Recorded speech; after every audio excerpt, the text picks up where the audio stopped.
볼게요. 꽤 빠르겠고 물리가 문제네. 물리가 너무 느려요. 화학이 엄청 빠른데. 짠.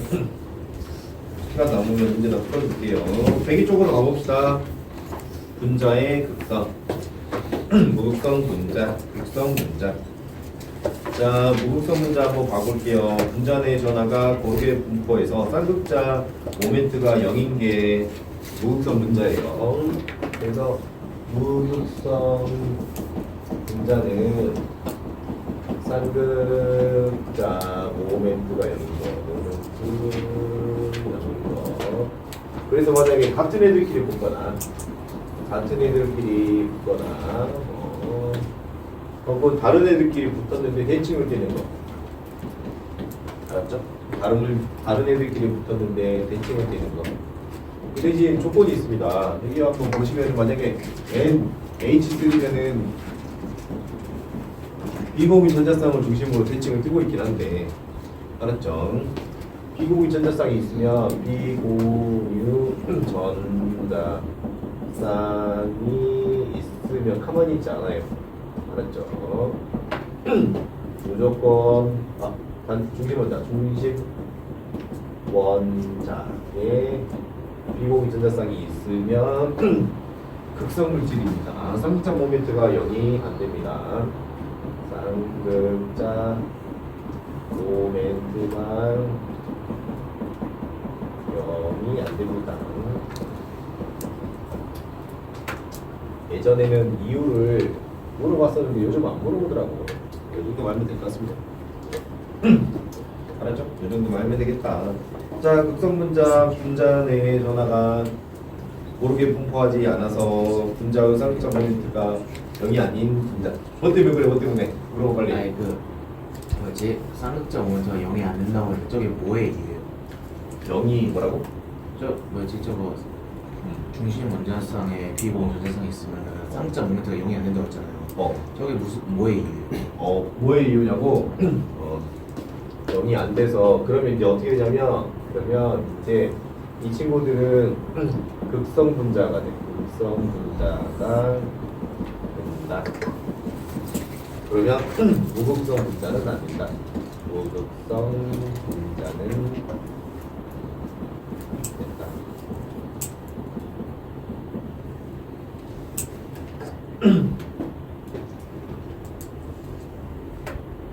알았죠? 그래서 비공유 전자쌍이 중심 분자에 있으면은 이 친구 극성 분자예요. 극성 분자.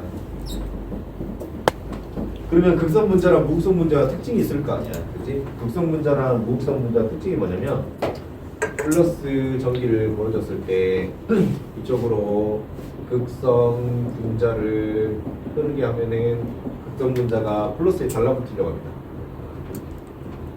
이렇게 이동하고 플러스를 뺐을 때 무극성 분자를 흘려보내면 얘가 그냥 직진해보내 이렇게 이동합니다.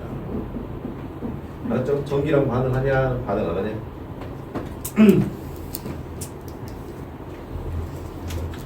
자, 그리고 이렇게 가까워지는 현상은 유전 분극 현상이라고 해요. 유전 분극 현상.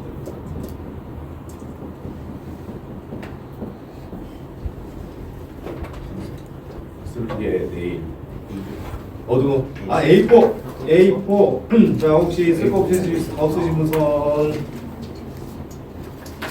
쓸 거 없으신 분선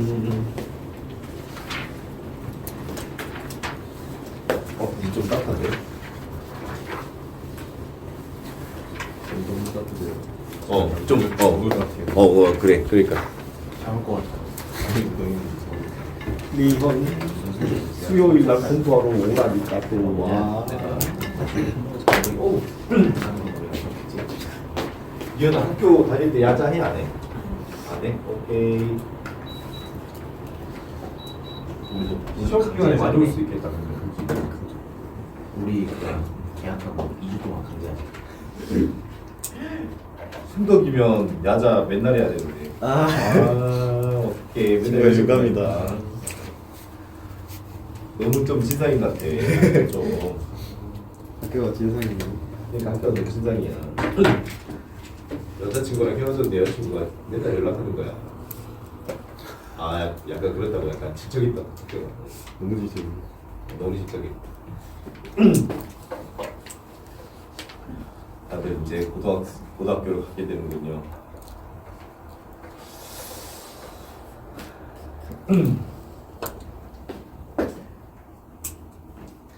고등학교 생활은 너무 힘든 것 같아. 몇 시에 끝나? 지효야 학교 너네도 늦게까지지? 그냥 기숙사라고. 그냥 거기서 살아야 되지. 몇 시부터 자유시간? 11시. 저녁 11시? 아니 저녁 11시 잠을 자야지 자유시간이라고?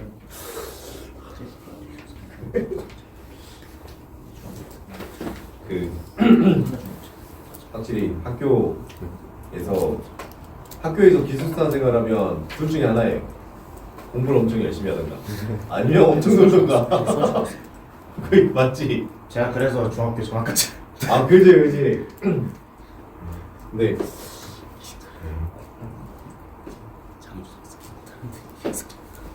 내가 볼 때는 이제 중학교 때는 부모님하고 같이 있는 게 좋은 것 같아. 이제 공부를 열심히 하면 좋긴 한데 그런 애들이 많이 없어가지고. 다음 주 공부 열심히 합시다. 수험고 간 걸 축하드립니다. 우선 집 앞이잖아. 집 앞이라서 너무 좋다. 종강 어떻게 종강 여기서 버스 타고는 못 갈 걸 거의 통학해야 돼. 통학버스. 이쪽에서 가면 지금도 자주 있나 버스가 거의 한 40분에 한 번 하나씩 있지 않나? 거의 그럴걸? 버스 타고 가면. 고생들 하세요. 자 그러면 102 쪽으로 가봅시다. 이 원자 분자. 자 그러면 헬륨 H 그 다음에 H2 O3 이 친구는 1원자가 1분자고 여기는 2원자가 1분자고 여기는 3원자가 1분자고 알았죠? 자 그래서 이제 이원자 분자를 찾아보자. 자 결합의 극성에 따라서 분자 극성이 결정된다. 무극성 분자. 네, 무극성 분자는 얘가 공유 결합을 하는데 똑같은 힘 2.2로 당긴단 말이야. 2.2로. 그래서 이제 합력이 0이겠지? 양쪽으로 똑같은 힘으로 당기니까. 그래서 합력이 0인 걸 쌍극자 모멘트가 0이다 이렇게 표현합니다. 쌍극자 모멘트가 0입니다. 자 그래서 이 친구를 우리가 무극성 공유 결합이라고 부르고 그리고 쌍극자 모멘트가 0이니까 무극성 물질이라고 불러요. 무극성 물질. 알았죠? 그러면 이제 서로 다른 물질 HCl, CL이 전기 음성도가 얼마였지? 3.2인가? 3.2 같은데 3.2, 2.2 그러면 어디 쪽이 더 힘이 센가? 오른쪽이 더 세죠? 그렇죠? 그래서 여기를 극성 공유 결합 극성 물질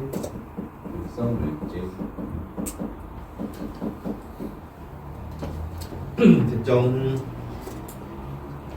자, 그 다음에 이제 다원자인 경우를 이제 알려달래. 다원자인 경우 그러면 이제 대칭 구조 있고 비대칭 구조 있단 말이야. 대표적으로 HOF 근데 얘가 대칭 구조를 띄는 것만 아니고 비공유전 현상이 이렇게 있어버려요. 그래서 이 친구는 극성 공유 결합 서로 다른 물질이니까 여기도 극성 공유 결합에 대칭도 아니고 비공유 전자쌍이 있으니까 극성 물질. 자 CO2 같은 경우에는 CO2 이렇게 돼 있으면은 이 친구가 서로 다른 물질이니까 극성 공유 결합. 얘도 극성 공유 결합. 자 근데 C가 전기음 성도가 얼마지? C 전기음 성도가 2.5. 2.6인가? 2.6인가? 2.6이네. 2.6 그다음에 5는 3.4. 그러면 3.4가 더 크니까 그래서 전자는 3.4로 몰려가고 봐봐 C 중심으로 지금 양쪽으로 똑같은 힘으로 당겨가니까 알았죠? 합력은 0이죠. 그래서 이 친구는 합력이 0이니까 쌍극자 모멘트 양쪽 차이가 안녕. 앞으로 와야겠다면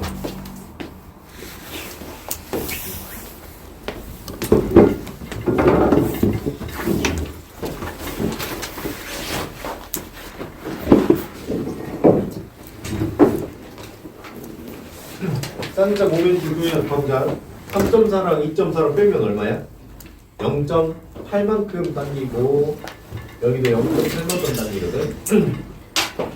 그러면 이제 차이가 얼마나 0.8로 당겨버리면 한 손은 양쪽으로 0.8씩 당기니까 쌍극자 모멘트가 얼마? 0. 0입니다. 그래서 극성 공유 결합이지만 무극성 물질이다. 전기음성도 외워야 돼. 알았죠? 뒤에 보면은 문제가 물어보는 문제가 원래는 안 나왔는데 이제는 나와버리니까 외워야 됩니다. 자, 됐고요. 우리 이제 예전에는 생기부에서 좀 많이 중요하게 생각했었는데 요즘은 신경을 별로 안 쓰는 문제가 뭐 때문에 뭐 때문에 물어봐. 쌍극자 모멘트가 왜 여기? 쌍극자 모멘트가 왜 0이냐면 자, 한소 주변으로 둘의 극성 차이 때문에 하나는 0.8로 당기고 하나는 0.8로 당기거든. 그러면 왼쪽으로 당기는 건 마이너스, 오른쪽으로 당기는 건 플러스. 그래서 둘이 합치면 얼마 나와? 0. 알았죠? 이렇게 하는 겁니다. 이렇게. 102쪽이야. 책 가져왔지? 책 가져왔지? 이제 그럼 저거 HC에는 쌍극자 모멘트가 플러스 1이에요. 그렇지. 플러스 1이기 때문에 이 친구는 한쪽으로 가버려. 그래서 얘는 쌍극자 모멘트가 쌍극자 모멘트 합이 0이 아니야. 0이 아니다. 이제 1로 보면은 안 되긴 해. 1로 보면 안 되고 0이 아니다라고 표현합시다. 자, 그렇기 때문에 극성 물질입니다. 극성 물질. 알았죠? 그러면 이번에 뭐 해볼까?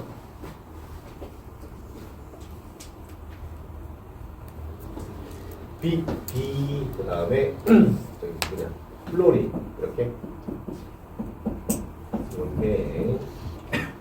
B가 얼마지? 전기음성도가 1.2인가? 2인 것 같다. 플로린이 얼마야? 4지? 그러면 4 쪽으로 당기는데 둘의 차이만큼 당기니까 이거 하니까 좀 그렇다. H로 바꾸자. 아니 H로 그래 H로 바꾸자. 왜냐면 숫자가 너무 비슷해 버리면 헷갈리는 거거든요. H로 바꾸자. 그러면 H가 얼마야? 2.2. 잘했어요.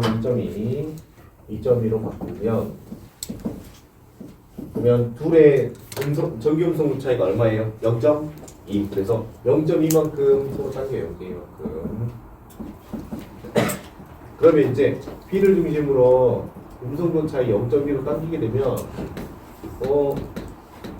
지금 정 삼각형이다 보니까 이 세 힘의 합은 얼마 나올까? 중학교 때 배웠죠? 벡터.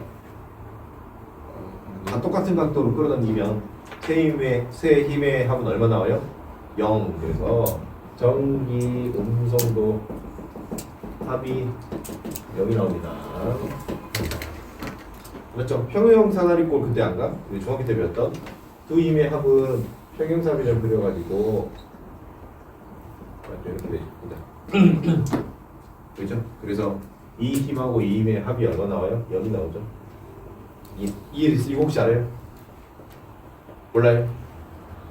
모르면 구해봐야죠. 자,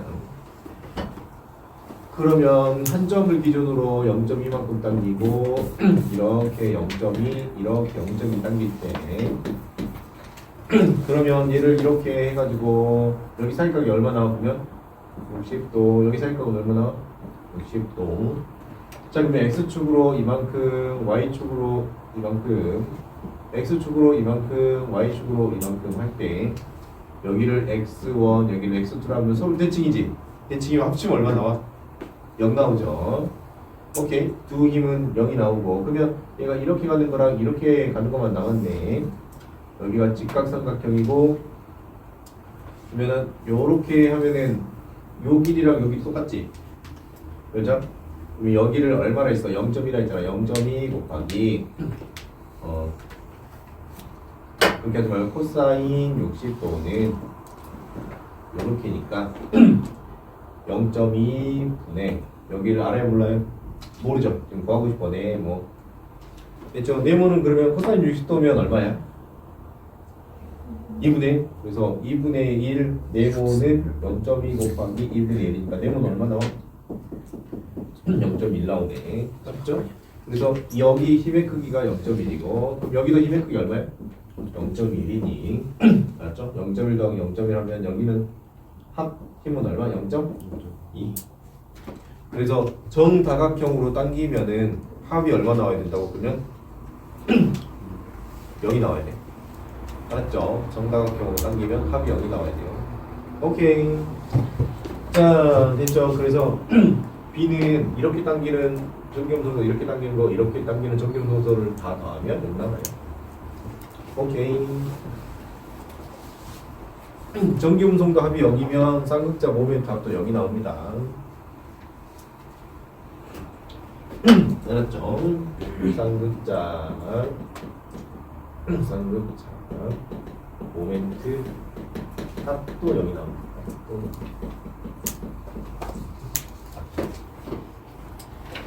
됐죠? 그래서 메테인도 봐봅시다. 메테인도 보시면 자 C 그 다음에 H 입체형이네. H 이렇게 있어요. 이렇게 입체형. 정다각형으로 서로 당기고 있죠.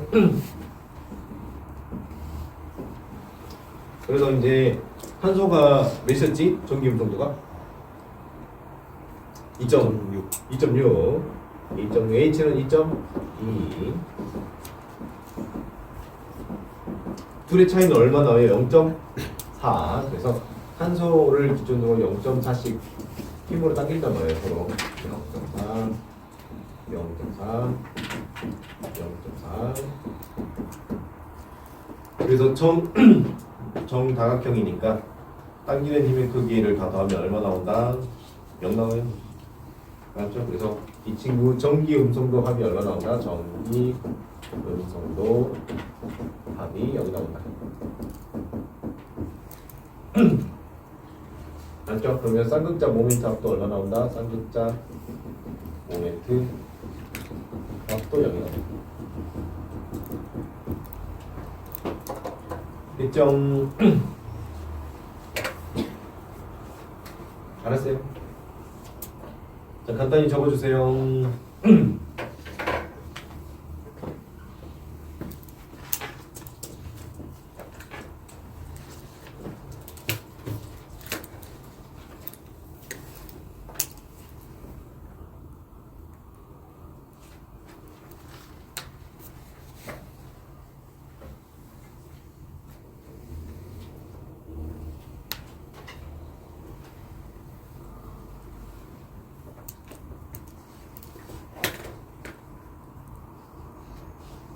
집에 빨리 가고 싶었어요.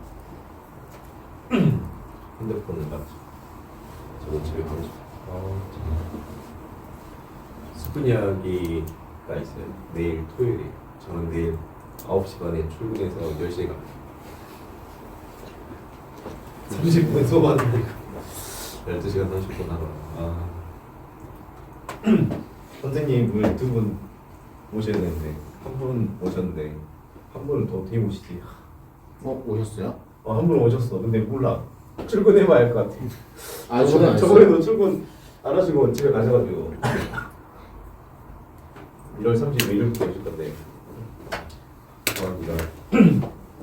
쉽지 않네요. 이렇게 된 거 양세빈 고용하죠. 양세비 무조건. 대학교 2학년 되면 무조건 일해야 돼.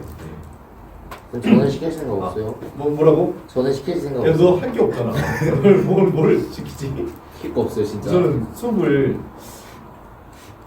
하려면 내일부터 요리학원이 많이 20분 요리학원으로 그러지 않는 이상은 쉽지 않을 것 같아. 요리 잘하지 않을까? 요리 잘할 것 같은데. 저요? 요리 못해? 즐겨하진 않는데. 요리 준비하지 않아. 야 원래 먹는 거 좋아하는 분들이 요리 잘해.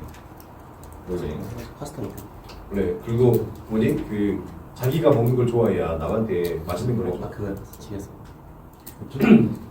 자 이제 뭐 할 거냐면 시험 문제 많이 나오는 건데 여기 봅시다. 자 분자무형으로 H 이렇게 된 거, 이렇게 된 거, 요거 할 거고 요거. 그러면 C가 2.6, 여기가 2.2, 2.2, 그다음에 여기는 3, 3.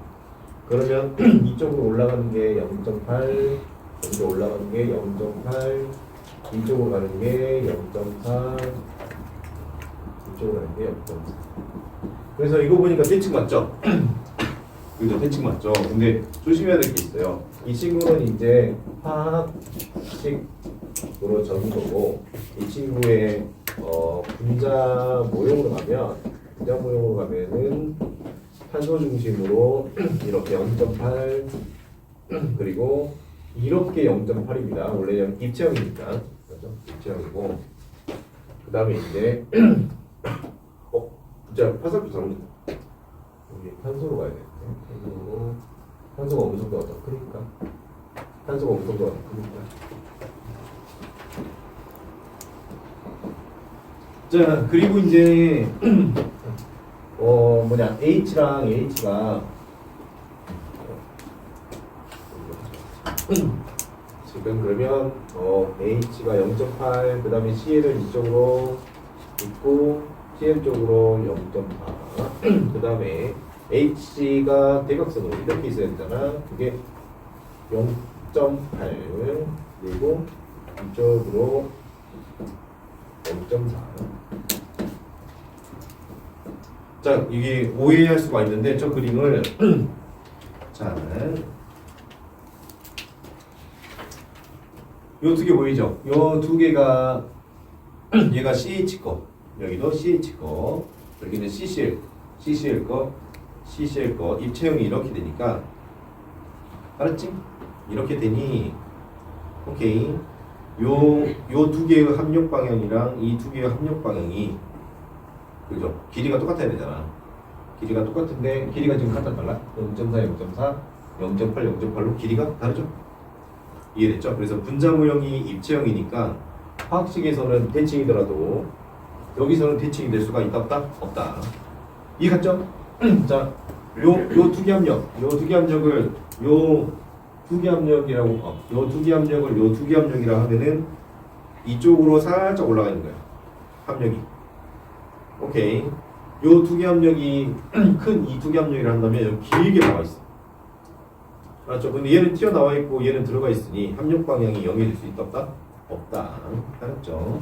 그럼 이 친구는 화학식은 대칭 구조를 모르고 있죠. 화학식은 대칭 구조인데 실제로 분자 구조는 비대칭입니다. 분자 구조는 비대칭이다. 자, 이렇게 되면 이제 극성 분자가 돼요. 극성 분자.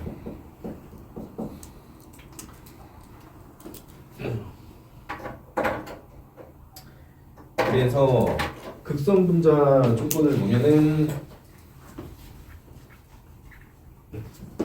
극성 분자 조건 여러 가지 있겠지만 첫 번째 중심 원자 비공유 전자쌍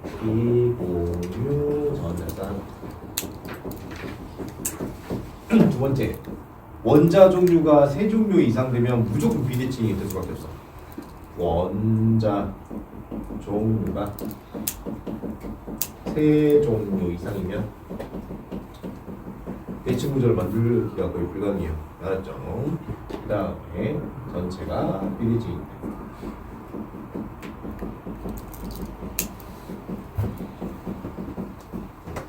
이러면 극성 분자가 되버려요. 그래서 이제 여러분 뭐 103쪽 되어 있고요. 103쪽 되어 있고.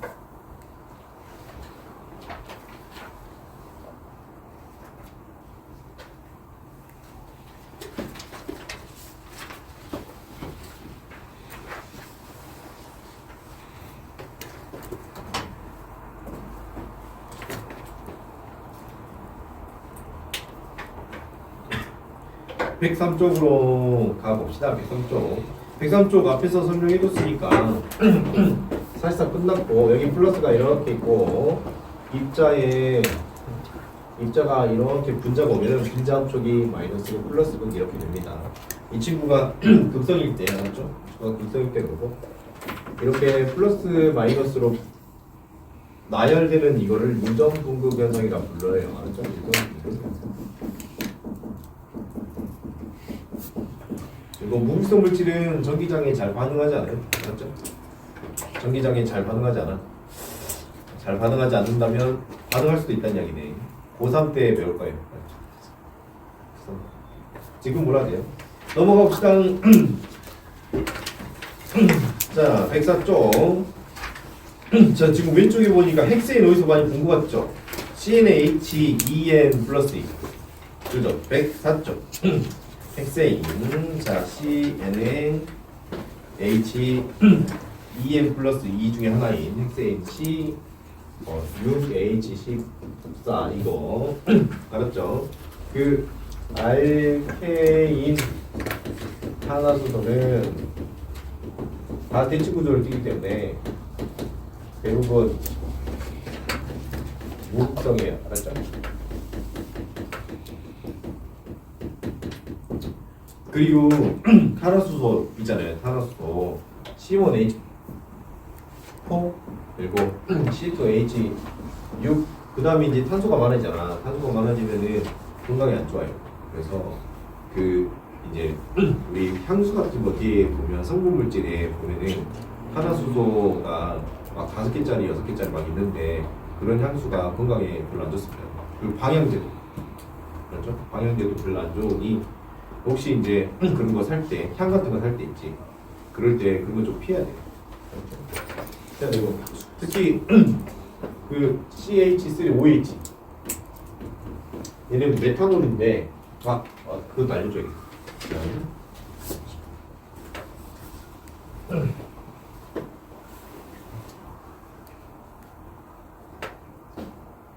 우리 아무리 배고파도 먹지 말아야 될 게 있습니다. 그 코로나 때 한참 날렸어.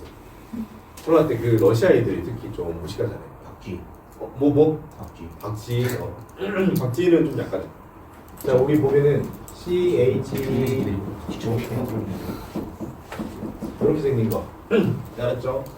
자, 요런 걸 우리가 탄올 이렇게 불러요. 알았죠? 그래서 이거 하나 있으면은 메탄올이야. 알았죠? 메탄올. 그 다음에 이제 H가 요렇게 오면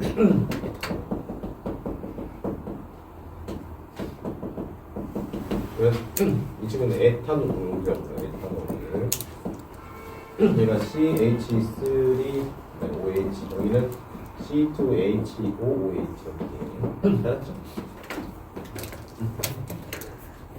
자, 그래서 이렇게 하면 에탄올이고 요거 있죠. 요거가 알코올이랑 냄새가 거의 흡사거든요. 이거 먹으면 눈이 멀어요. 눈이 멀고 너무 많이 먹으면 죽어야 알았죠. 사과합니다. 그래서 에탄올하고 메탄올을 분모해가지고 그리고 특히 중국에서 가짜술을 메탄올로 많이 막 하거든. 위험합니다, 여러분. 그래서 중국 거 술은 좀 수입처가 정해진 곳에서 들어오는 걸 좀 먹어야 되고 진짜로 사망 사건이 엄청 많이 나오고 그 다음에 집에서 술 만드는 거 있지. 집에서 술 만들어서 드시는데 에탄올이 분해돼가지고 메탄올이 생기기도 해요. 그래서 집에서 술을 담그는 것도 되게 위험해요, 사실. 알았죠? 조제해서 먹는 게 되게 위험하고. 먹는 거를 제일 좋아해. 아니 그게 아니라 숙취가 대부분 메탄올 때문이야. 메탄올 소량 때문에.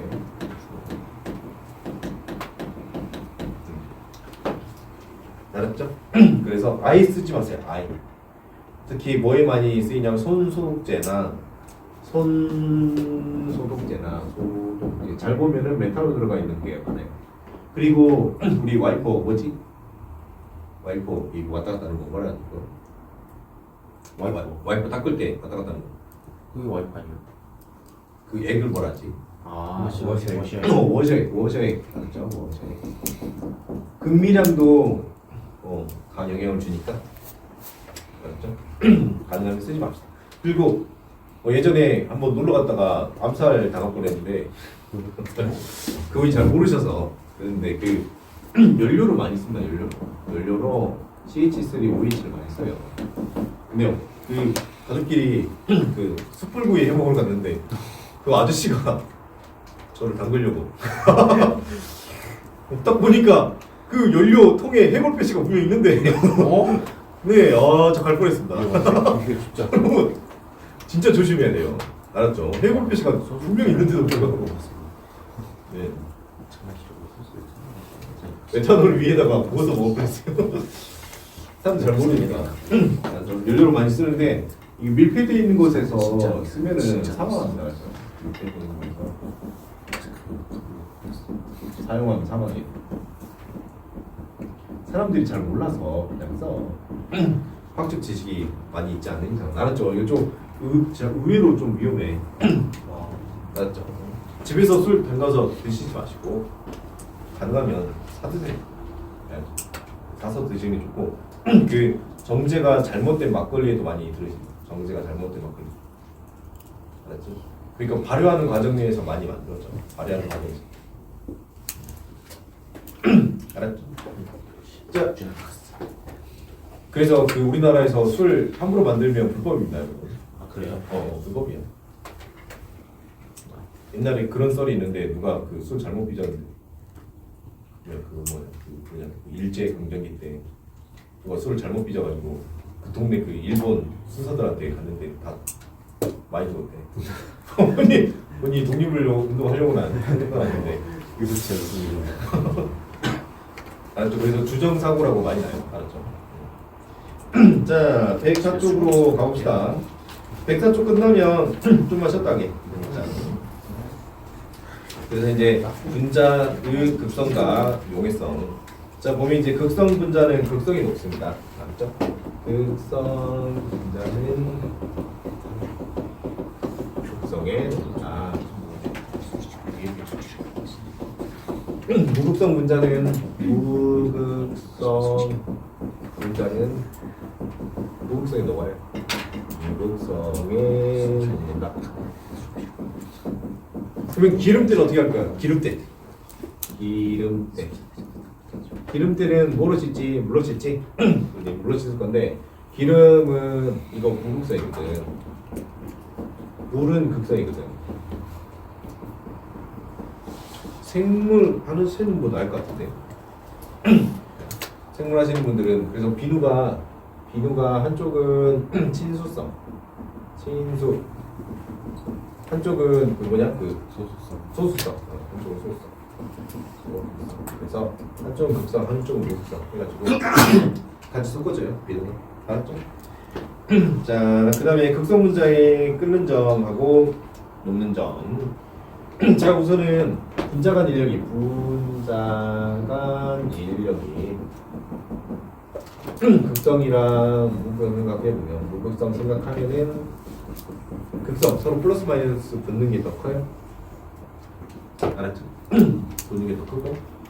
자, 그러다 보니까 끓는다. 끓인다. 그래서 끓는다는 말이 수중 액체가 뭐로 바뀌어야 돼? 액체가 재. 알았죠? 그러면은 인력이 크면은 자 끓는다는 개념의 액체가 기체로 가는 거니까 흩어진다는 말하고 똑같아. 흩어진다. 그래서 인력이 크면 안 흩어지니까 더 높은 온도까지 끓여야 흩어질 수 있어요. 그래서 끓는 온도가 극성이 어째야 돼요? 더 커야 됩니다. 책을 보시면은 극성을 띠는 물에 놓는 점이 뭐지? 무극성 친구보다 대충 한 200도 높단 말이에요. 맞죠? 200도 정도 높다.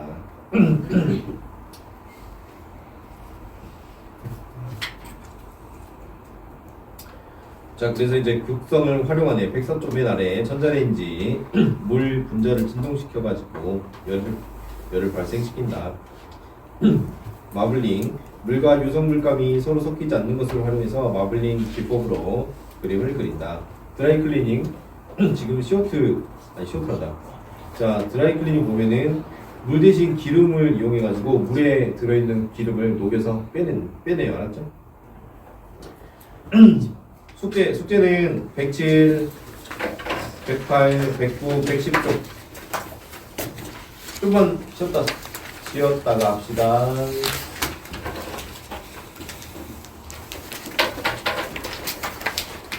좀만 쉬었다요. 여기부터는 많이 쉬어가지고.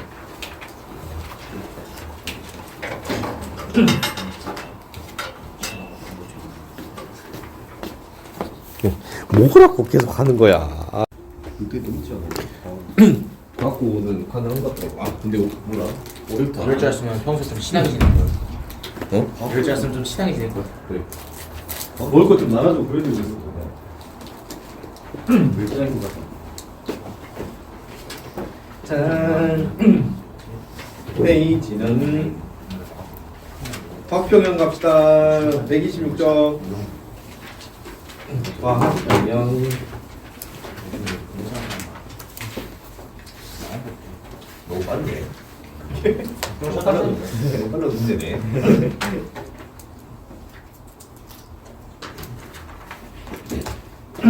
마지막에 시간 남으면 앞에 못 푸고 다 풉시다. 알았죠?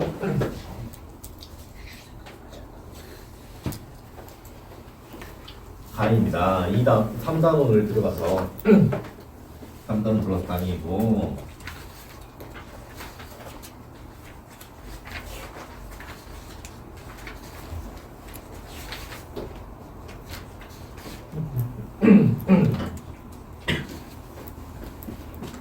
체크를 해야겠다.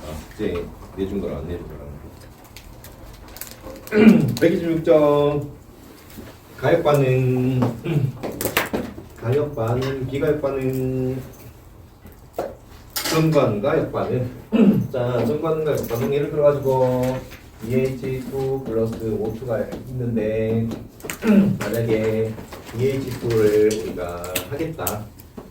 그래서 이렇게 있으면은 이제 오른쪽으로 가는 게 정반응, 왼쪽으로 가는 걸 역반응이라고 해요. 역반응. 근데 이제 뭐 여기 같은 경우에 정반응이 연소가 되겠고 역반응은 전기분해가 되겠죠. 전기분해. 그렇죠? 이게 전기분해하면 돌아오고 연소하면 오른쪽으로 가고 맞죠? 자, 그래서 정반응과 역반응, 정반응 반응물이 생성물로 되는 걸 말한다. 화학 반응식에서 오른쪽으로 가는 걸 말한다. 근데 이거 원래 왼쪽으로 가는 게 불가능해? 가능하긴 하지. 전기분해하면 되니까. 자, 역반응 생성물이 반응물로 되는 걸 말한다. 가역반응.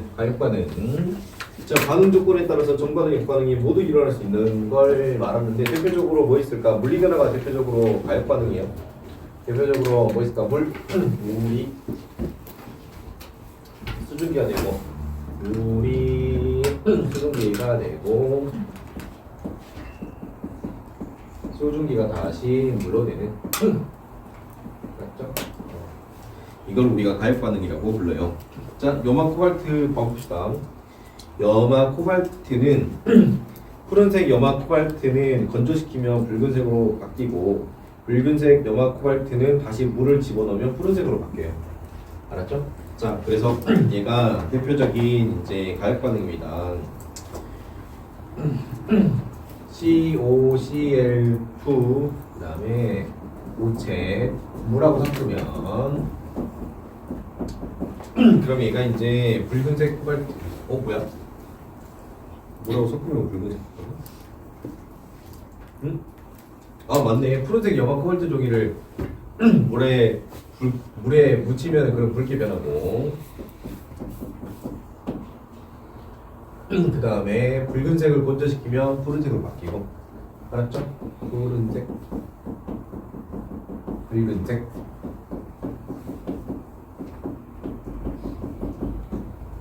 이게 대표적인 가역 반응이에요.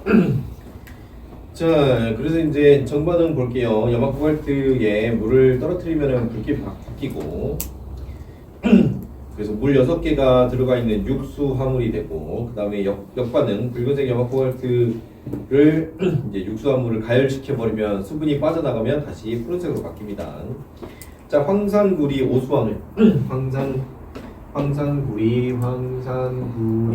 오수화물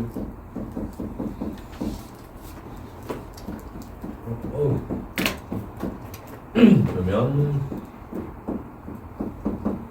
있잖아 황산 구리 수용액이 구리 이온이 무슨 색깔이야?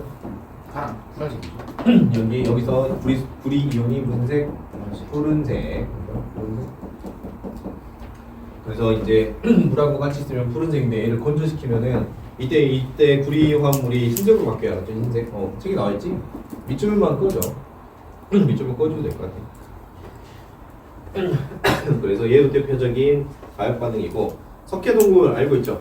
CaCO3 CaCO3랑 H2O랑 그 다음에 CO2 만나면은 CaCl2 그리고 잠깐만 CL이 없었는데 미안 CaHCO3가 2개 수용의 AQ 이렇게 됩니다. 그래서 이때 여기 친구가 합쳐서 지하수에 알았죠? 지하수. 그래서 석회동굴의 지하수가 침범하면 석회동굴 녹여버리고 그게 이제 이렇게 됐다가 물에 녹아있다가 애들이 이제 또 굳으면은 다시 석순을 만들고 그래서 이쪽으로 석회동굴 만들고 이쪽으로는 석순, 석주 만들고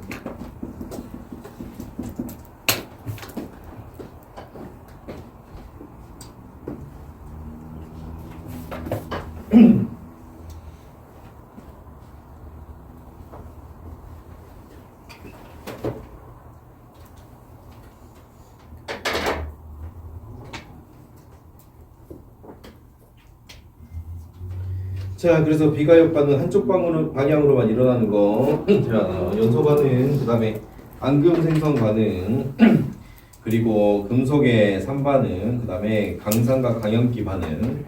비가역 반응이란 말이 연소, 예를 들어가지고 메테인 연소했을 때 물하고 이산화탄소로 만들어지는데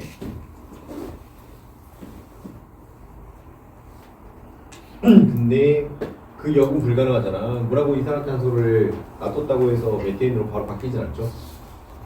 그렇죠. 자, 그 다음에 이제 앙금 생성하면 앙금 생성하고 나서 다시 원래 상태로 돌아갈 수 없잖아. 그리고 금속이랑 산하고 반응하면 수소기체 발생하는데 수소기체 있다고 해서 금속 이온이 다시 금속으로 바뀌진 않죠. 전기 분해한다든가 그래야 되지. 그 다음에 선염기를 중화시켜서 중성물질을 만들었는데 걔들을 놔뒀다고 해서 다시 상염기로 바뀌지 않죠. 무슨 말인지 알았죠? 오케이. 자, 127쪽 동쪽 평형으로 가봅시다. 동쪽 평형. 가역 반응에서 전반응 속도와 역반응 속도가 같아서 겉보기에는 변화가 없는 상태. 대표적으로 뭐 있냐면 밀폐된 통에다가 물을 놔두고 그 다음에 여기 공기를 두고 그러면 물이 증발할 거 아니야. 물이 증발하면 물이 줄어. 그리고 수증기가 차. 어느 순간은 이 상태에서 유지되지. 중학교 때 배웠어. 이걸 뭐로 배웠어? 중학교 때. 물이 증발하다가 더 이상 증발하지 않고 유지되는 상태. 맞아. 포화 상태. 포화 수증기를. 알았죠? 그때가 동쪽 평형이야. 자, 또 뭐 있겠냐? 밀폐된 곳에다가 물에 소금을 넣어요. 소금. 막 녹을 거 아니야. 그지? 막 녹아가지고 예를 들어 한 소금 30g 있어. 30g을 100g에 다 녹고 소금이 2g만 딱 남아. 2g 너무 많은데. 이렇게 해가지고 2g 남아 있습니다. 소금은 만들어지고 시간이 지나도 소금은 계속 2g만 남아 있어요. 소금은 그대로 있고. 이거를 중학교 때 뭐라고 배웠어요? 이것도 포화 상태 알았죠? 이걸 이제 책에서는 뭐라고 한다고? 상평형이라고 부른다고. 동쪽 평형이라고 부른다고. 자, 이제 상평형, 액체의 증발 속도와 기체의 움축 속도가 같아서 평형을 이룬다. 자, 그러면 여기서 말하는 상은 누굴 말할까? 여기서 말하는 상은 액체, 기체 상태. 알았죠? 대표적으로 여기 케이스겠다. 여기. 알았지? 뭐 물하고 수증기, 아니면 물하고 수증기, 그 다음에 기체, 나중에 이제 뭐 브로민 뭐 이런 것들, 브로민 액체, 브로민 기체. 알았죠? 그런 애들의 평형 상태를 삼평형이라고 불러요. 그럼 여기 보면은 기체랑 액체가 같이 있지? 기체랑 액체가. 맞지? 알았죠? 이런 걸 삼평형이라고 한다. 자, 그래서 책 한번 봐보니까 일정 속도에서 밀폐 용기에 물을 담아 놓으면은 물의 양이 줄다가 어느 순간 일정하게 변하게 된다. 자, 그러면 뭐 예를 들어가지고 물 100g 있는데 여기는 이제 위에 공기가 없어. 진공이야. 진공. 내가 시간이 지나가지고 물 95g에 수증기 5g 있어. 수증기 5g. 시간이 지나서 물 94g에 수증기 6g. 시간이 지나가지고 물 94g에 수증기 6g이야. 더 이상 안 바뀌니까 이거의 평형 상태고. 그러면 수증기는 뭐로 바뀌려고 하냐? 수증기는 물로 바뀌려고 하고 물은 다시 수증기로 바뀌려고 하고. 알았죠? 수증기가 물이 되려고 하는 걸 움축속도라고 부르고, 움축속도, 물이 수증기가 되려고 하는 걸 증발속도. 그래서 두 속도가 같을 때 움축 속도랑 증발 속도가 같을 때를 이때를 이제 평형이라고 부르고 삼평형이라고 부르고. 그러면 지금 보면 여기서 여기는 증발이 더 잘 됐잖아.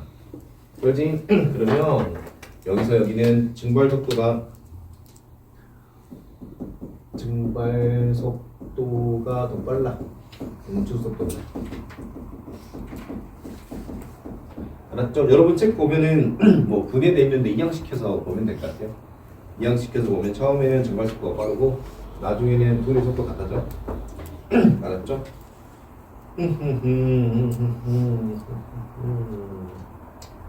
됐습니다. 밑으로 가보자. 밑에 보면은 밀폐 용기에서 물의 증발 속도랑 움축 속도 비교 있잖아. 그 그래프 보이지? 그래프 펼쳐서 외워야 돼. 여러분 그래프가 있는데요.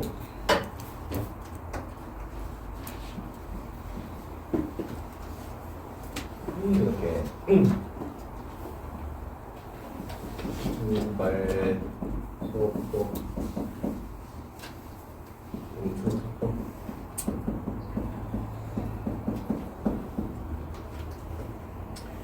알았죠? 그래서 증발 속도는 보니까 안 변하지. 증발 속도는 증발소 책에 나와 있을 거야. 굳이 쓰지 말고. 증발 속도는 현재 온도가 결정해. 현재 온도. 정도가 결정한다. 알았죠? 책이 있을걸? 있을 것 같은데. 책이 없어? 진짜 없어? 책에? 적어라 얘들아. 빨간색으로 적어야 될 것 같아. 있어. 여기 있다 얘들아. 이거 없을 리가 없는데 이거 엄청 중요하니까 빨간색으로 표시하라 이거. 엄청 중요하니까. 즉 온도가 일정하면 증발 속도는 일정하다. 표시잖아요. 그래서 이제 동쪽 평행에 도달할 때 응축 속도는 빨라지지만 증발 속도는 일정합니다. 맞죠?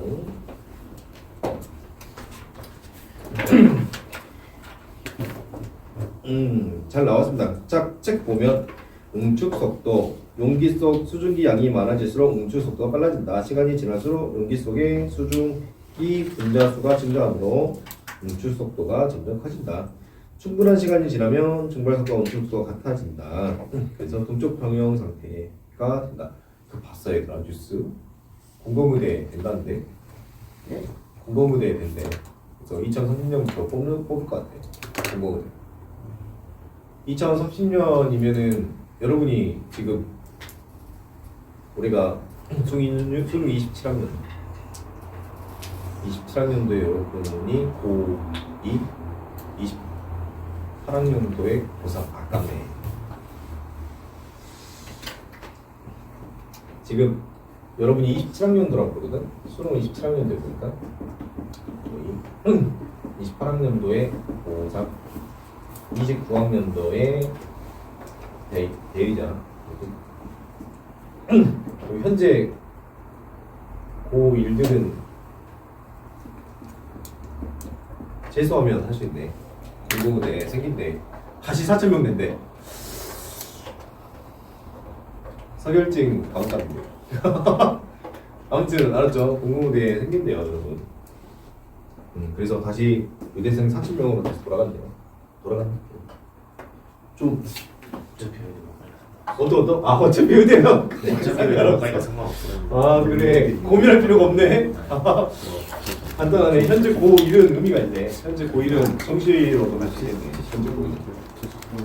네 현재 고2는 2년 재수해야 되는데 이건 그냥 고민할 필요가 있긴 하겠다.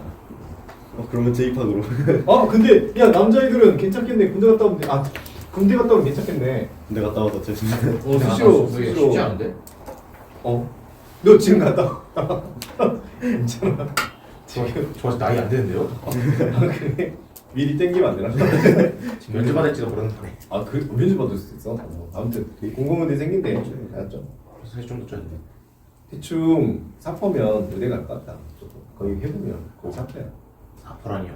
공공의대 생기면은 다시 4,000명 되는 거니까 그러면 한 5%까지도 갈까? 5%. 왜냐면 그 성덕고 입시 결과 참고해보니까 원래가 공공의대 있기 전에 합격생이 없었거든. 뭐? 전남대도 갈랑말랑한데. 지금 좀 위험해. 전대 가기 좀 힘들어요 생각해보면. 2,000명이 좀 나오잖아. 2,000명이 나와야 전대를 가. 명이 나와야 전대를 가지. 7,000명이 나와야 전대를 가지. 야이 싸가지 없는. 너희 학교는 80등까지 전대를 가지. 우리 학교는 30등까지 전대를 갈 수 있어.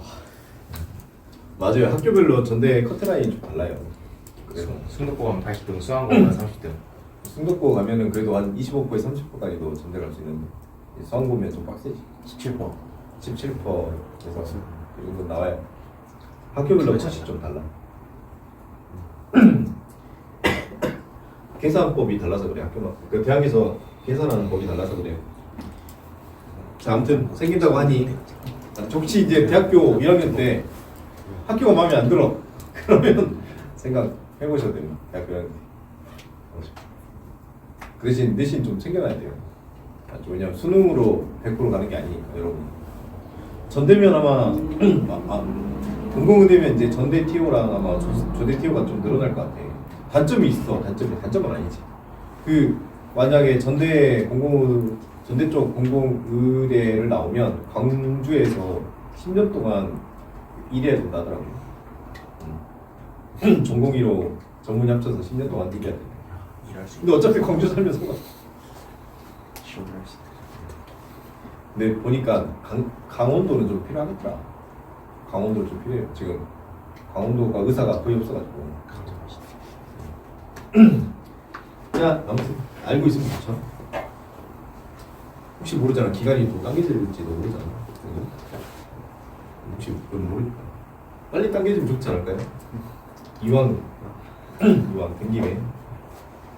그래서 사실 이제 예전하고 다르게 약간 좀 서울대보다는 의대를 가려고 하는 경향이 좀 많아요. 의대가 너무 좋으니까요. 근데 이제 그 병원 수요가 이제 그때 한번 인구 고령화 이야기했는데 앞으로 폭발적으로 늘어나거든. 앞으로 그 통계가 있더라고. 병원 이용을 대부분 언제 하냐면 80세부터 75세 때 거의 다 하는데 그때 거의 다 하고 지금 나이 많은 고령층이 60세니까 딱 60세니까 몇 년 후에 15년 후에 폭증한단 말이야. 그렇지? 그러면 공공의대 생기면은 걔네들 딱 졸업하면 몇 년 후야? 14년 후잖아, 그렇지? 대충 맞아. 그래서 의사가 진짜 필요하게 돼 지금. 돈 많이 벌어 나이더라. 돈 있어도 병원 못 갈 수도 있어. 진짜야. 뭐라고? 아예 그 왜지 일론 머스크가 방금 쌤이랑 말한 거랑 정확히 반대로 얘기했다고요. 아 근데 의대 가지 마라, 돈 모으지 마라, 노후 준비하지 마라, 명문대 가지 마라. 뭐 말해주지 않았어? 그거? 그러니까 그 말하고 똑같다니까 지금. 약간 그러니까 그런 거지. 얘들한테 야 공부하지 마. 그리고 지 혼자 저녁에 공부하고 있어. 야 지금 일론 머스크가 제일 너희보다 훨씬 더 열심히 살아요. 알죠? 최근에 소송 나는 거. 그 뭐냐 그 챗GPT 챗GPT 처음 만들어졌을 때 일론 머스크가 일론 머스크가 한 500억 정도 쌌대. 근데 GPT가 이제 상장한다고 하니까 그지? 오픈AI 아이가 상장한다고 해서 지금 소송하고 있잖아. 야, 돈 벌지 말라며. 지금 10조 소송이던가? 예? 10조요? 야 그만하고 지금 소송하고 있다니까. 좀 이상하잖아. 자기만 보려고. 하루에 1억씩 써도 100몇 년 걸려. 제가 봤을 때 이제 여러분 금융 신분제 경계선이 맞습니다. 카스트제도 맞아요. 금융 신분제 경계선입니다. 왜 경계선이냐? AI가 있으면서 얼마큼 돈이 있으면 가난해지기 쉽잖아요. 생각해봐. 이제 일꾼 직원은 고용할 필요 없죠. 로봇 고용하면 되고, 그죠? 대가리는 GPT 돌리면 되고, 제미나이 돌리면 되고, 그죠? 근데 앞으로 저희가 해야 되는 건 뭐죠? 공무원밖에 없어, 솔직히 말해서. 의사를 하든가 공무원을 하든가. 아니 진짜 생각을 해봐. 여러분 진짜 돈 어떻게 모을 거야? 그 생각을 봐봐. 일론 머스크가 로봇 택시를 있잖아. 10,000대 가져와가지고 한국에다 뿌리는 거야. 알지? 그리고 그 택시는 로봇이 고치는 거지. 생각을 시뮬레이션 돌려봤자. 그 일론 머스크가 자동차 회사를 가지고 있잖아. 자동차가 남으니까 택시로 돌려. 한 전국 단위 한 10만 대 뿌리는 거지. 10만 대 뿌려. 어차피 공장에서 나오니까. 뿌린 다음에 그 택시 기사를 이제 무인 택시잖아. 수리는 안드로이드로 이제 로봇으로 고쳐. 그러면 돈이 하나도 안 나가지. 그러면 걔 떼돈 벌 거 아니야. 그러면서 여러분한테는 일하지 마.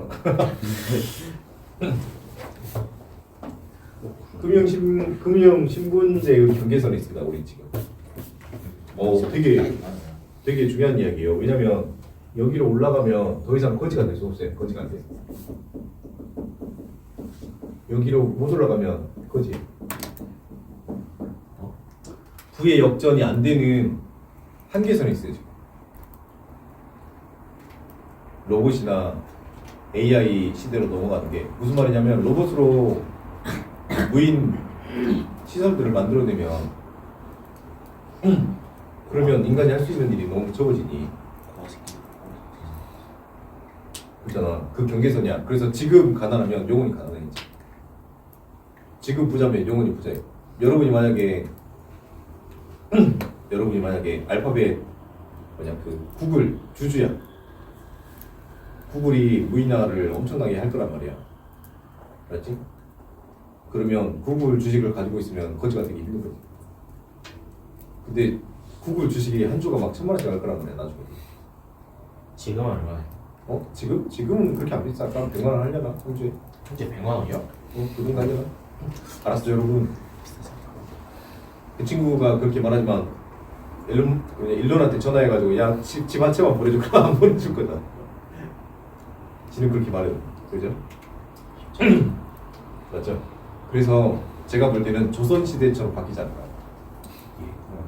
조선시대에서 그 흥할 수 있는 건 딱 하나밖에 없었죠. 뭐 있었어? 유?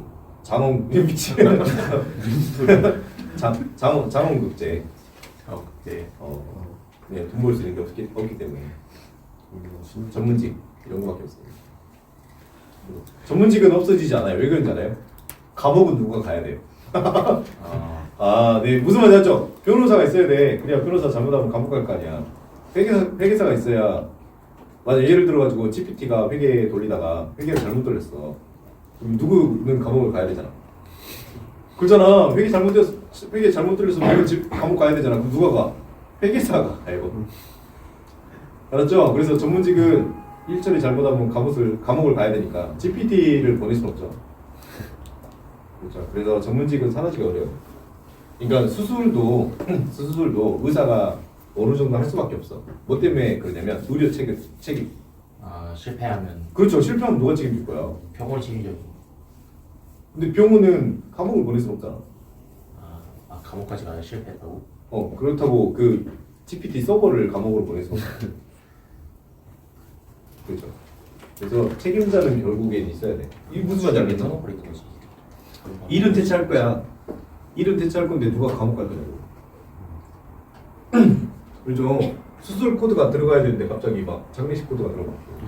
근데 아무리 생각해도 전문직이 안 사라진다는 건 좋은 말은 아닌 것 같은데. 어떤 거? 전문직이 안 사라진다는 건 좋은 말은 아닌 것 같은데. 그러면 돈을 어떻게 버냐고.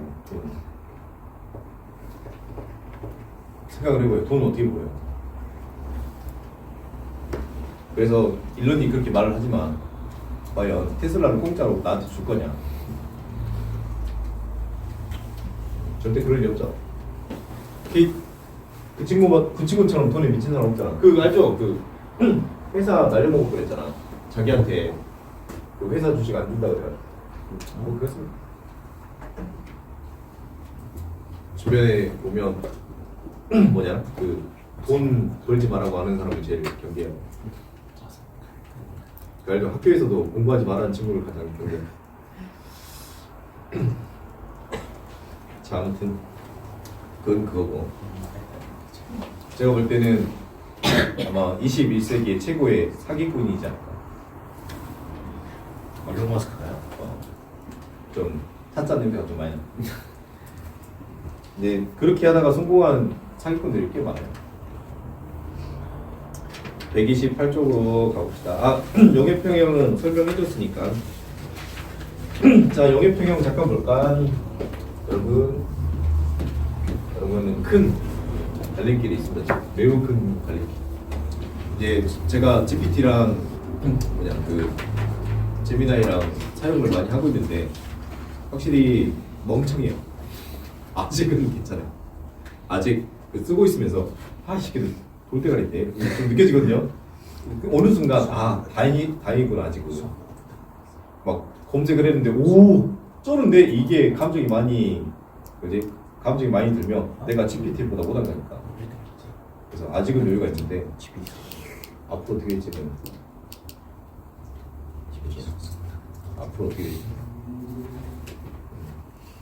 그리고 이제 그러면 우리가 살 수 있는 건 가짜 돈을 찍어가지고 이거 돈이다 하고 이게 원래 그 돈이 종이잖아. 그래서 종이를 주고 의미 부여를 한 거잖아. 근데 이제 세계가 세상이 일을 할 수 없다면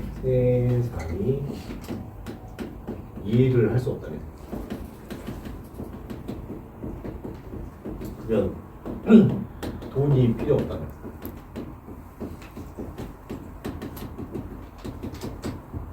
여러분 직장을 가지 않는다면, 의대를 갈 수 없다면, 서울대를 가지 않는다면, 그리고 대학은 이제 로또로 뽑기로 간다면, 개꿀이 아니야. 아니요. 개꿀이 아니라니까.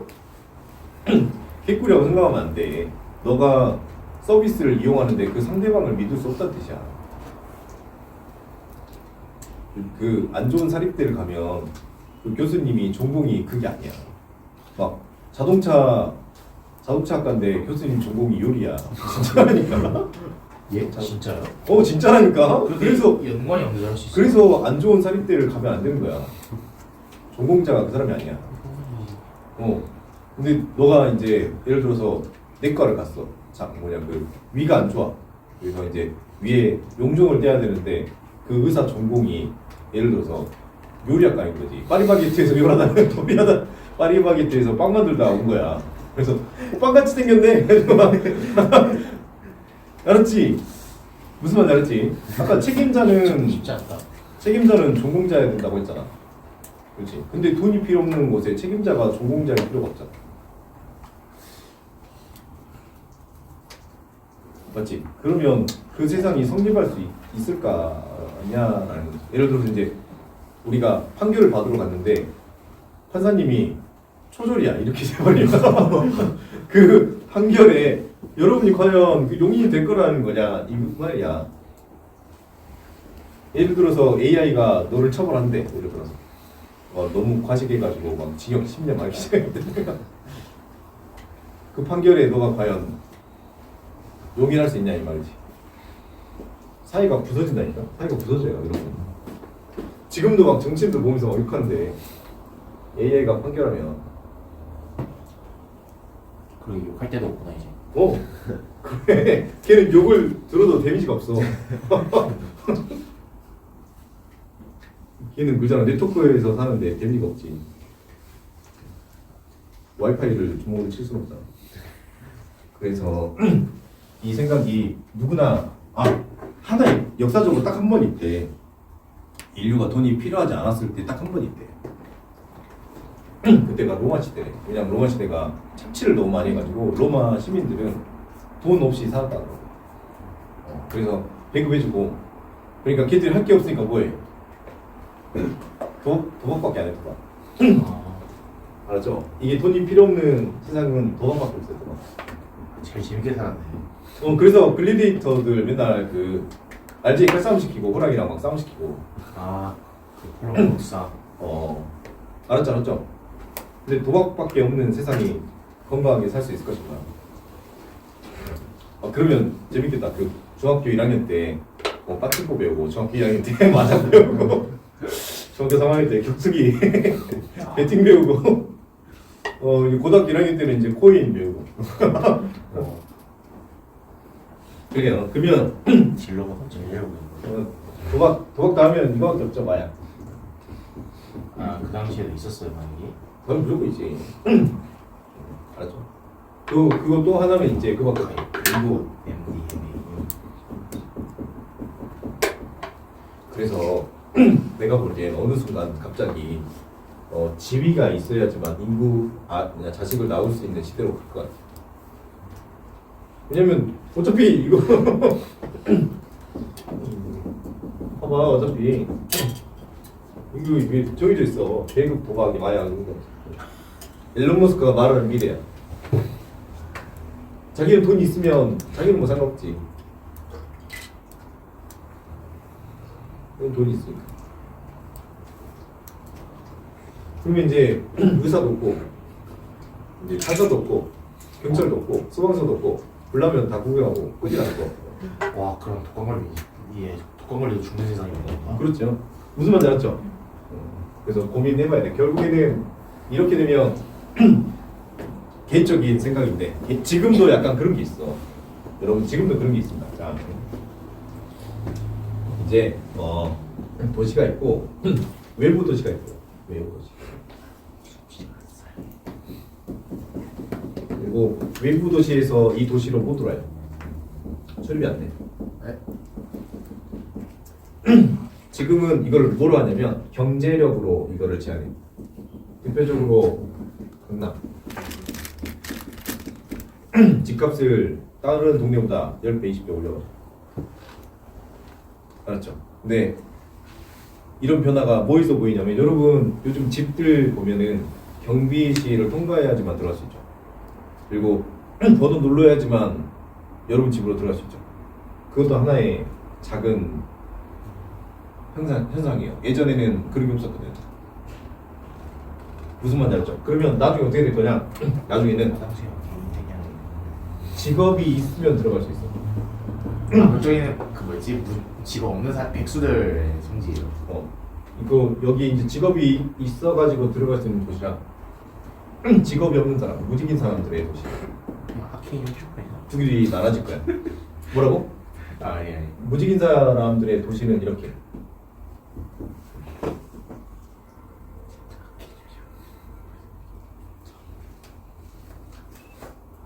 맞죠? 이렇게 바뀔 거예요. 자, 127쪽 용해평형 봐봅시다. 용해평형.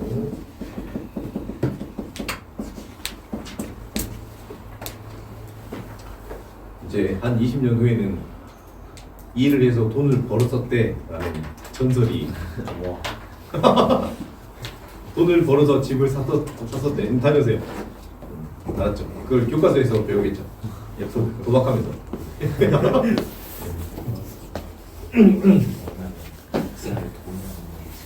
자, 봅시다. 용의 속도. 용의 속도. 용의 속도면은 용질이 용매 녹는 감. 알았죠, 여러분? 흐름을 잘 타세요. 진짜 그렇게 바뀌지 않나. 석출 속도. 석출 속도는 뭐냐? 용액에서 용질이 빠져나오는 속도.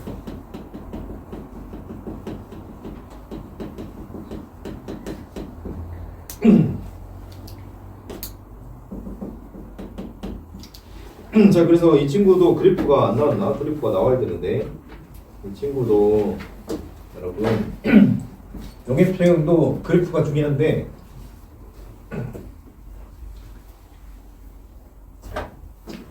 여기도 요렇게 용의 속도는 일정하고 석출 속도가 올라가야 하죠. 석출 속도가.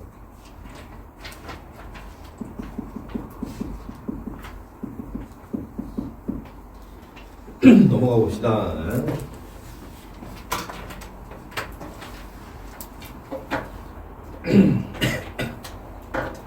자, 이제 128쪽에 화학 평형 짠. 지금 보면은 평형에서 이렇게 동적 평형이 있고 동적 평형에는 상평형하고 용의 평형이 있고 그 다음에 화평형이 있어요. 맞죠?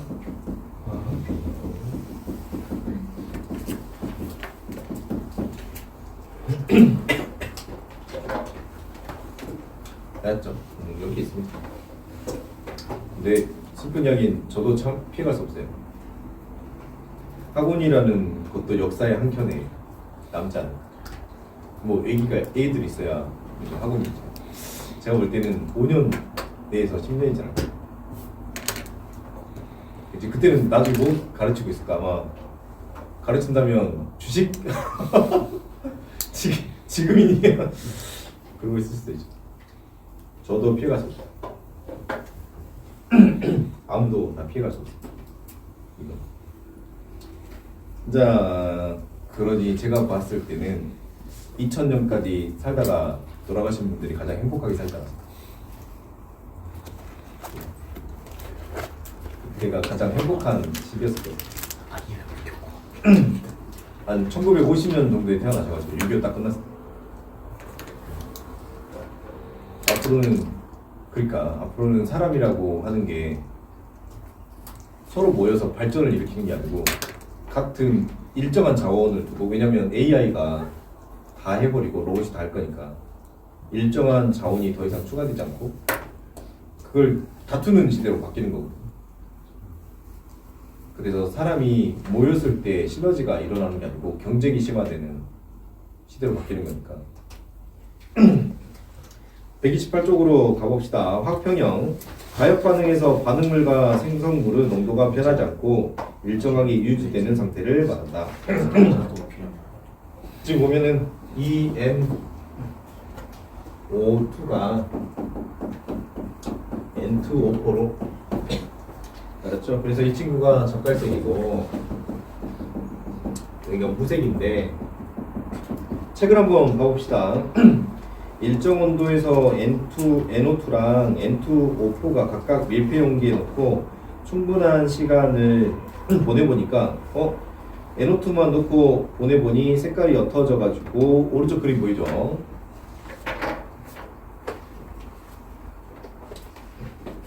요 그림 보이죠? 여기서 이제 평형 상태에 도달했는데 여기 봐보자.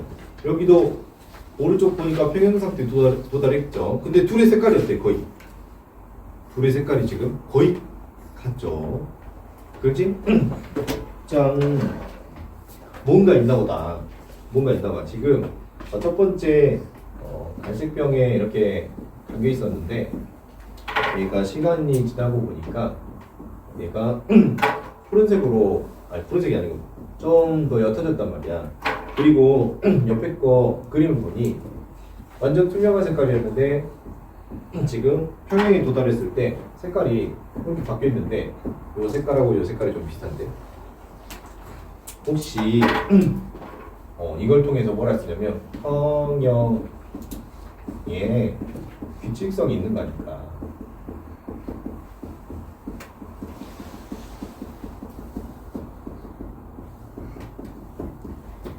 알았죠? 자, 오른쪽으로 가볼까요? 오른쪽으로 가보니 지금 그래프 넣어보니까 NO2만 넣었을 때는 N2O4가 생성이 되고 N2O4를 넣었을 때는 NO2가 생성이 되더라. 그래서 화학평형에 도달하면은 그러면 색 변화를 관찰할 수 있다. 자, 화학평형의 특징 봐봅시다. 충분한 시간이 지나면 가역 반응은 화학평형에 도달한다. 반응물과 생성물이 함께 존재하며 반응물과 생성물의 농도가 일정하게 유지된다. 자, 그래서 이제 책을 보니까 ENO N2O 처음에는 이제 정반응 속도가 빨라지는데 이제 정반응 속도가 빨라지면 기다리고 읽어보자. 짠.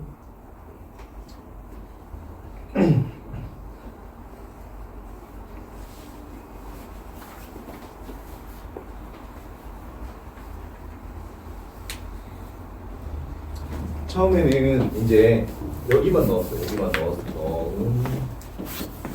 여기만 넣었어요. 그래가지고 얘가 이제 빠르게 반응하다가 점점 느려져. 왜냐면 이걸 넣었으면은 이 친구 양이 감소하고 이 친구 양은 증가하니. 알았지? 그래서 얘가 이렇게 넘어가면 넘어갈수록 정반응 속도가 감소하고 정반응 속도 감소하고 그러면 이제 처음에는 이 친구가 없다가 점점 생기니까 그래서 역반응 속도가 점점 증가해. 그러다가 둘이 만나서 일정해져요. 알았죠? 그래서 이 친구는 역반응 속도가 많은. 이것도 전반응식을 활용할 수 있거든. 예를 한번 들어보자. 이 NO가 N2O4가 되었대. 반응 전에 NO가 NO2인가 본데? 그지? NO가 10몰 있었고 NO2가 10몰 있었고 그 다음에 N2O4가 2몰 생성될 때 그랬을 때 NO2는 얼마 있냐? 알았지? 지금 그러면 이 NO가 N2O가 될 건데 반응 전에 10몰 있고 반응을 할 건데 근데 얘가 2몰 생겼다고 하니까 이게 2몰 생겼다고 하니까 양변 얼마 곱하면 2몰 되나? 2 곱하면 2몰 되죠. 그럼 얘는 얼마 돼요? 3몰 되죠. 얘는 사라질 거고 얘는 생길 거니까 그러면 사라져서 이건 6몰 그 다음에 얘는 2몰 됐죠? 이렇게 해서 반응 전후로 개수를 알 수 있습니다. 알았죠?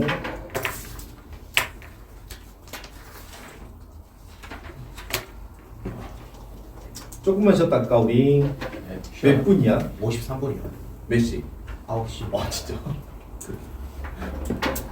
그렇게 많이 지났어? 그러면 농도비는 다음 시간에 합시다. 농도비는 다음 시간에 하고 그냥 숙제 우리 얼마 내줬죠? 숙제를 얼마 내줬죠? 110까지. 110까지. 그러면 숙제를 좀 더 할까요? 숙제를 좀 더 합시다. 저기 114까지 해오세요. 114까지.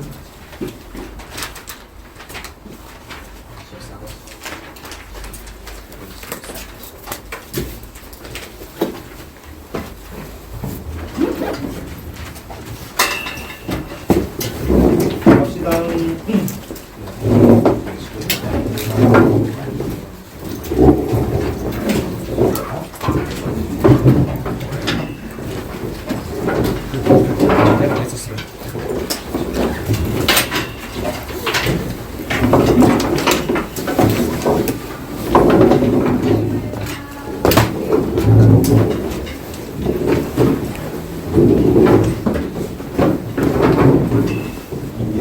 잘 가요. 잘 가요. 어? 뭐야?